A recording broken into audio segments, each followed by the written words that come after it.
Rabbil Alamin. Wassalawat kita kepada baginda Rasulullah sallallahu alaihi wasallam dengan ucapan Allahumma shalli wa sallim wa barik alaihi. Yang kami hormati kaum muslimin kaum muslimat sidang jamaah salat subuh Masjid Abu Muhammad Kakengon, para pendengar Radio Republik Indonesia serta pemirsa TV dimanapun Anda berada. Semoga kita selalu melindungi Allah Subhanahu wa taala. Adapun yang bertindak sebagai putra muslim kita adalah Al-Ustaz Al-Karam Tengku Dewan Syarif ini. Kepada Al-Ustaz kami persilakan dengan segala hormat.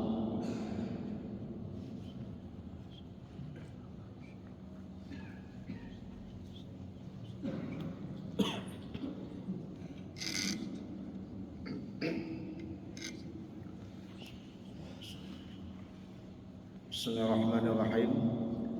Assalamualaikum warahmatullahi wabarakatuh. Alhamdulillahilladzi arsala rasulahu bil huda wa dinil haqq liyudhhirahu 'ala ad-dini kullihi wa kafaa billahi shahida. Asyhadu an la ilaha illallah wahdahu la syarika lah wa asyhadu anna Muhammadan 'abduhu wa rasuluhu. Amma ba'd. قال الله تعالى في القرآن الكريم أعوذ بالله من الشيطان الرجيم بسم الله الرحمن الرحيم سبحان الذي أسرى بعبده ليلا من المسجد الحرام إلى المسجد الأقصى الذي باركنا حوله لنريه من آياتنا إنه هو السميع البصير. Bersyukur kita kepada Allah Subhanahu wa taala yang masih memberi kekuatan iman, kesehatan dan kesempatan sehingga di pagi yang luar biasa ini kita mampu menundukkan kalbu dan jasad kita untuk bersimpuh di hadapan Allah Subhanahu wa taala.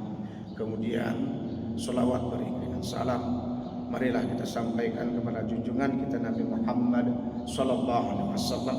Allahumma shalli ala sayyidina Muhammad wa ala alihi washabihi wa barik wasallim.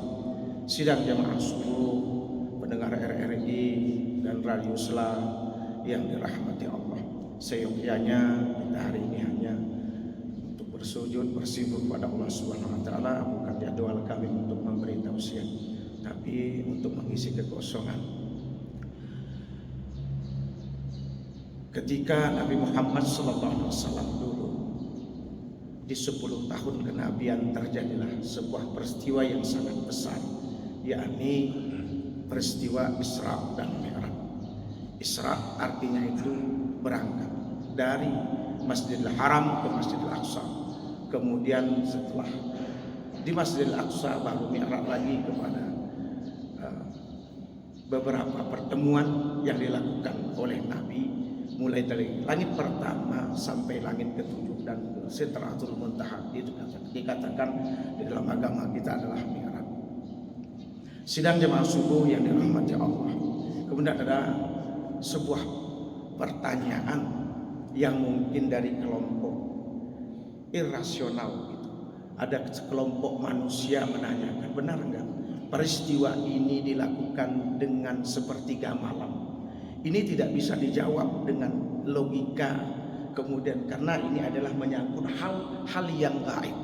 Kita hanya yang mampu meyakini sebagai anugerah Allah Subhanahu wa taala untuk kita meyakini hal-hal yang gaib itu. Logikan mungkin tidak mungkin terjadi.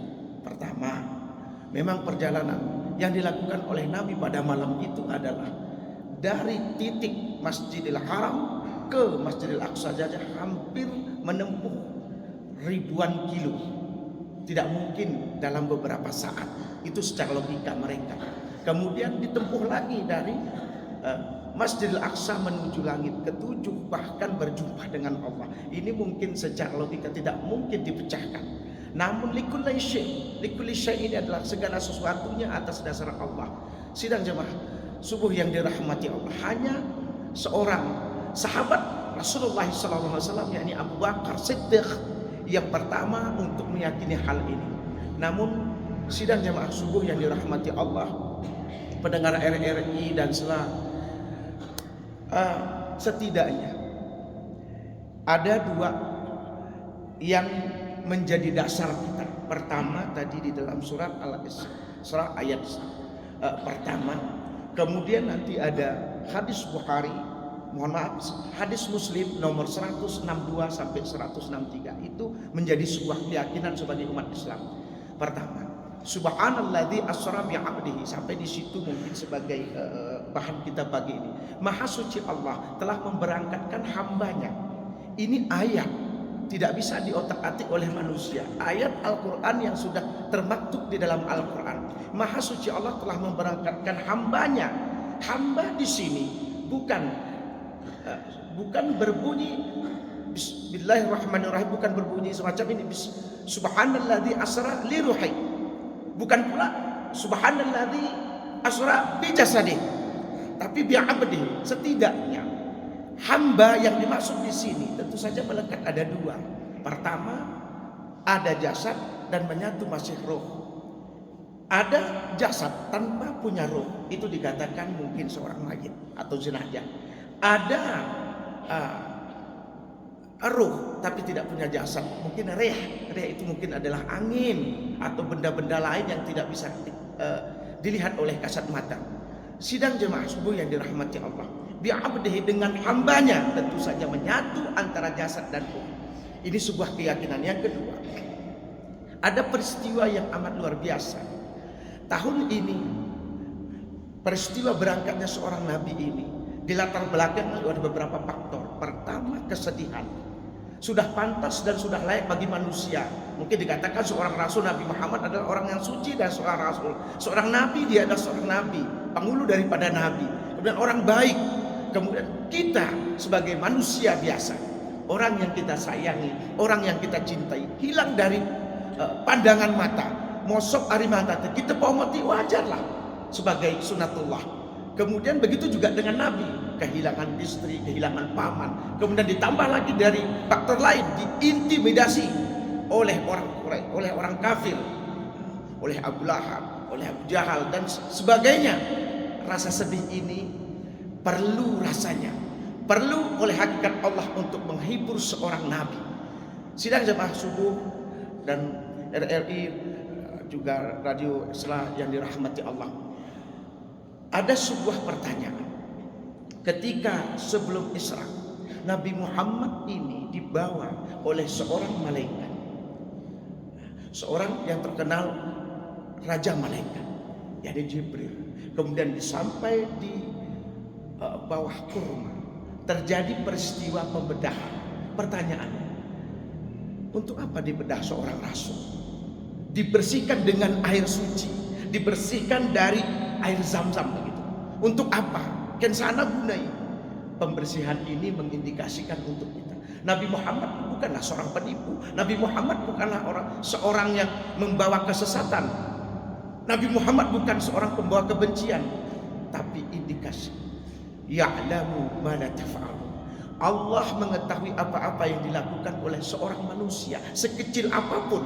Contoh, dalam pagi ini kita duduk bersama di hadapan Allah, mungkin bersimpuh. Kita tidak bakal pernah tahu orang ini saling membenci di antara mereka. Mungkin ada sesuatu perkara yang merusak tatanan dalam kalbu mereka. Daun keladi berwarna biru, siriknya hati, siapa yang tahu? Wallahu a'lam bishawab. Tapi Allah Maha tahu. Ini mengindikasikan bahwa Nabi Muhammad SAW mau berangkat ke tempat maha suci.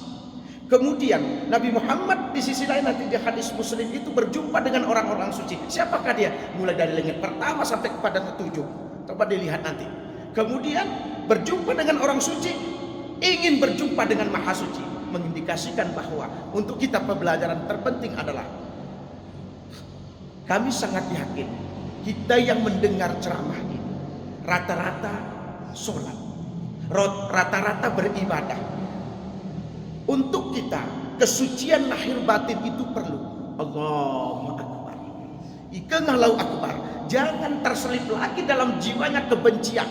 Jangan terselip lagi dalam jiwanya. Nah, ini ubatan jemaah, ikotekan jemaah, ini jemaah geruh ini. Untuk apa? Mau kemana kita bawa ibadah kita itu? Jagalah kesucian itu.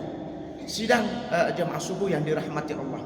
Tentu saja di langit pertama Nabi Muhammad SAW berjumpa dengan Nabi Adam alaihissalam. Silahkan buka di hadis itu tadi 162, saya ulang 162 sampai 168. Nabi Muhammad berjumpa dengan Nabi Adam alaihissalam. Pertanyaannya, untuk apa berjumpa dengan para nabi? Apakah Nabi Muhammad kurang? Tidak. Nabi Muhammad khuluqul azim, akhlak yang paling mulia, akhlaknya adalah Al-Quran. Tapi berjumpa lagi dengan orang-orang ini. Pertama, Nabi Muhammad SAW di Nabi Adam, kemudian beberapa langit itu, tentu saja pentingnya ikatan silaturahim. Nabi Muhammad masih mementingkan ini. Tapi dalam hadis itu tidak disebut secara spesifik bahwa ini tidak. Ini perlu penganalisaan yang sangat luar biasa. Murid, kita hidup dalam masjid ini, kita hidup di rumah, kita hidup bertetangga, kita hidup bermasyarakat. Alangkah eloknya lah untuk memperbaiki silaturahim itu. Ada orang dengan saudaranya pun masih ada bertikai, bahkan mampu bersumpah, gerengok nedalih demu kita saku mati. Untuk apa ungkapan itu diucapkan? 3 hari saja hubungan silaturahmi ini terganggu, bahkan kita tidak berbicara dengan orang yang kita benci. Pertanyaannya, mampukah surga itu menerima kita? Yang kedua, Nabi Adam alaihissalam adalah seorang nabi yang pertama menginjakkan kaki di muka bumi Allah. Meskipun roh, nur, cahaya di atas cahaya Nabi Muhammad sudah nyampe ke bumi, tapi itu berupa cahaya, itu menurut riwayat. Kemudian di sini bukan itu. Nabi Adam alaihissalam adalah penghulu pertama yang menginjakkan kaki di muka bumi Allah. Ini artinya Nabi Muhammad menghormati, mentakzimi orang-orang terdahulu. Geng kita ini saya bagi ngehebat, ngeluar biasa, nggak perlu lagi. Tidak menghargai orang tua. Orang tua ini maksud nih, ini adalah orang tua kita. Di kampung murid kita hargai jemaat tua. Seandainya sedih atau tidak, jika kita tahu jemaat tua tak kara kita ada ribut di kampung. Perlukan kita tahu kampung. Tetua kita tahu kita panggil untuk menyelesaikan masalah ini. Udah kita panggil. Tak kala makan enak, tak kala kita kunul bareng bersama-sama teman, kita tinggalkan orang tua. Sedih dan miris rasanya itu. Adab itu, masalah adab, menghargai orang tua penghulu. Kemudian yang ketiga adalah mu'allama Adam al-asma'ul. Nabi Adam alaihissalam adalah ilmuwan yang pertama di dunia ditunjukkan Allah oleh malaikatnya nama-nama benda di bumi Allah. Intinya, yang ketiga ini yang sangat luar biasa adalah adanya ilmu dan adab. Adab dan ilmu. Perlunya adab, menghargai orang. Itu lebih utama ternyata. Al-adab fauqal adab. Adab itu lebih tinggi daripada ilmu pengetahuan. Tinggi ilmu seseorang, tak punya adab, nol. Kedua-duanya perlu. Untuk apa seorang Irwan Shah menjadi dokter? Untuk apa tentu Irwan Shah menjadi profesor tatkala adabnya tidak menghargai orang di sekelilingnya, hanya menang sendiri, aku paling hebat. Tidak boleh semacam itu. Ini mengindikasikan pentingnya adab dan ilmu. Kemudian di langit kedua Nabi Muhammad SAW berjumpa dengan Nabi Isa. Di sana ada Nabi Yahya alaihissalam. Siapakah kedua makhluk ini? Siapakah kedua Nabi ini? Mohon maaf, siapakah kedua Nabi ini? Nabi Muhammad, Yahya dan Isa adalah ahli orang tabah, jemaah paling tabah. Orang tabah dalam menghidupi dalam mengarungi kehidupan manusia. Di sisi lain, Nabi Isa alaihissalam adalah tokoh ahli kesehatan. Mungkin Ibnu Sina ini segala macam itu orang yang di akhir begitu. Tapi Nabi Isa alaihissalam, apakah kekuatan yang diberikan Allah? Kita kumpulkan sehari ini dokter-dokter di dunia. Adakah seorang dokter mampu menghidupkan orang mati? Tidak ada. Tapi Nabi Isa alaihissalam memiliki kekuatan mampu menghidupkan orang mati. Artinya gereleturah. Bukanlah sepulang dari sini kita harus menghidupkan orang mati, tidak. Ini mengindikasikan bahwasanya ya, untuk kita perlu hidup sehat, sehat jasmani dan rohani. Sholat subuh ini tentu saja sidang jamaah kita masih memiliki nurani yang sehat lahir dan batin. Ketika muadzin berteriak as-shalatu khairum minan naum, As-salatu khairum minan naum. Mungkin orang yang sehat lahir batinnya akan menjawab, shadaqata wa barakta wa ana dzalika minasyahidin. Satu, ada orang sehat lahir batin. Nih, contohnya ini. Mampu dia menggerakkan hati dan jiwanya ini untuk menuju rumah Allah. Ada orang sehat, hatinya sehat, jasmaninya tidak sehat. Bir kunepe, dia ingin berjamaah pagi ini, dia ingin beribadah pagi ini, tapi Allah tidak mengizinkannya karena jasmaninya tidak sehat. Apa daya? Hanya mendengar sayup-sayup pilu bacaan seorang imam yang begitu indah, mendengar ini dari rumahnya. Yang ketiga, ada orang hatinya sakit, jiwanya juga, tubuhnya juga sakit. Oh ya, biar mikrofon naparin kuarap rumahnya ke merawe bismillah. Begitu dia. Kita berharap semoga sehat jasmani dan rohani dibintalah sama Allah. Kita semua dalam keadaan sehat. Lebih-lebih ini adalah di dalam bulan Sya'ban ini. Sebentar lagi kita menuju Ramadan. Indah rasanya kebersamaan tatkala dibarengi sehat jasmani dan rohani. Kemudian yang ketiga, Nabi Muhammad SAW berjumpa di langit ketiga dengan Nabi Yusuf alaihissalam. Kita tahu bersama sidang jamaah subuh yang dirahmati Allah, sidang jamaah RRI dan Nabi Yusuf alaihissalam adalah seorang nabi yang paling ganteng, nabi yang paling gagah. Kita gagah, tapi lebih gagah Nabi Yusuf alaihissalam.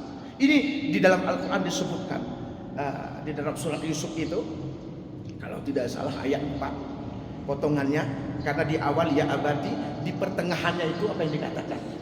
Firman Allah, Bismillahirrahmanirrahim. Inni ra'aitu ahada kaukaba wa syamsya wal qamara ra'aituhum lisajidin. Ya ayahku, hamba anakmu ini ketika keluar dari rumah, aku melihat matahari dan rembulan itu sujud, bahkan 11 bintang itu sujud padaku. Begitulah gagah dan luar biasanya. Tapi pada kenyataannya Nabi Yusuf ini siapa sesungguhnya? Ternyata dia adalah pakar ekonomi. Ekonomi yang dikembangkannya guna kali masyarakat teboh katinti miskin. Dia keluarganya supaya hidupnya aman. Pentingnya ekonomi, pengembangan ekonomi pada umat ternyata sangat penting. Dalih mahku nabi nih, kita mah dalam rumah tangga. Kalau ekonomi kita tidak benar, tidak baik, apa yang terjadi?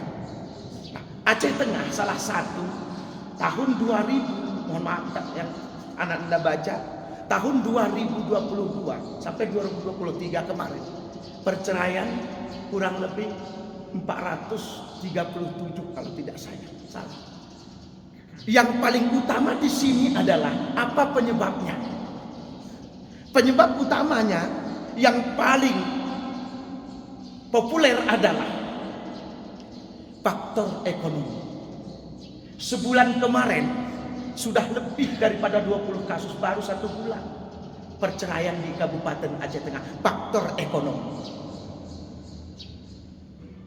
Coba kita bayangkan, faktor ekonomi ini menyebabkan perceraian. Berarti guna penting. Anak jemaah kita main, atau anak kita dibawa orang nikah, kita pengeger bebangan, kita dengar tidak makan, apa yang terjadi? Marah. Sidang jemaah subuh yang dirahmati Allah, ekonomi dalam masyarakat perlu ditingkatkan. Ekonomi dalam rumah tangga perlu ditingkatkan. Gersanggup jemaah. Kalau tidak makan, tidak minum. Kemudian kehidupan ini butuh dengan ekonomi itu sangat butuh dengan ekonomi itu. Kemudian yang keempat, Nabi Muhammad SAW berjumpa dengan Nabi Harun alaihissalam. Siapa Nabi Harun? Nabi Harun alaihissalam adalah ahli konsep, ahli konseptor, ahli penerangan, jelas, tukang konsep. Kehidupan ini harus dikonsep dengan baik. Mulai dari kepala rumah tangga sampai ke tingkat pemimpin yang paling tinggi harus punya konsep jelas. Kegeremu konsepnya payah. Hari ini apa yang kita lakukan untuk menghadapi anak muda kita, untuk menghadapi lingkungan kita yang saat ini akan syarat dengan judi online? Apa yang kita miliki konsep dalam rumah tangga? dalam kehidupan bermasyarakat. Silahkan pikirkan masing-masing begitu. Kemudian jelas ahli penerangan. Jelas si sawah niku masyarakat tidak ngengom, gerengengom. Kemudian di langit kelima Nabi Muhammad SAW berjumpa dengan Nabi Idris alaihissalam. Siapa Nabi Idris? Nabi Idris adalah ahli berhitung. 5 tambah 5 10, 10 tambah 5 15. Gerpenahatan konsep tidak pernah dalam konsep dia hilang. 5 tambah 5 sama dengan 7 tidak pernah. Coba dibawa pada diri kita masing-masing. Kita ahli ibadah, kita katakan cerdas, kita katakan orang baik. Tapi kadang-kadang dalam kehidupan ini 6 tambah 6 sama dengan 7. Kemana arah ibadah kita?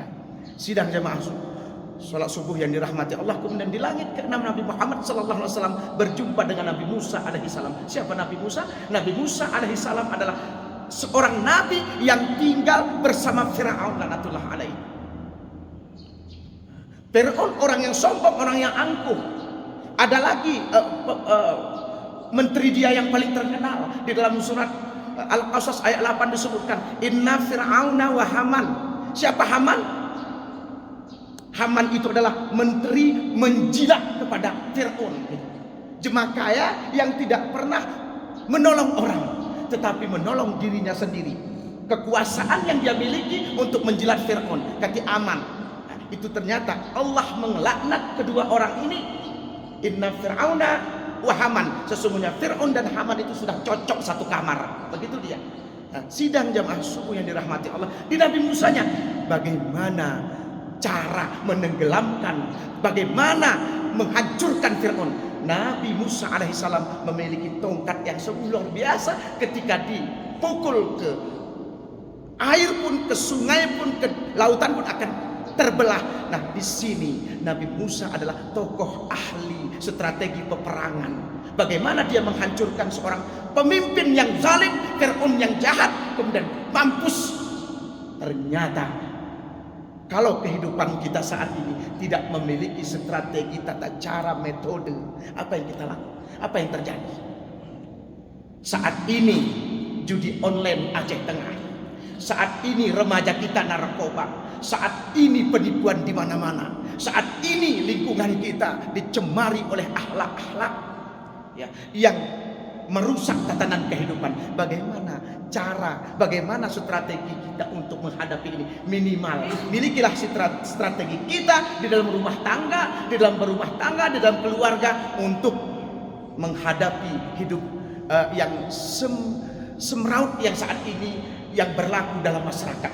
Kemudian di langit terakhir Nabi Muhammad SAW tentunya di langit ke-7 berjumpa dengan Nabi Ibrahim alaihissalam. Siapakah beliau? Nabi Ibrahim alaihissalam sama-sama kita tahu seorang nabi yang dibakar untuk mempertahankan tauhidnya.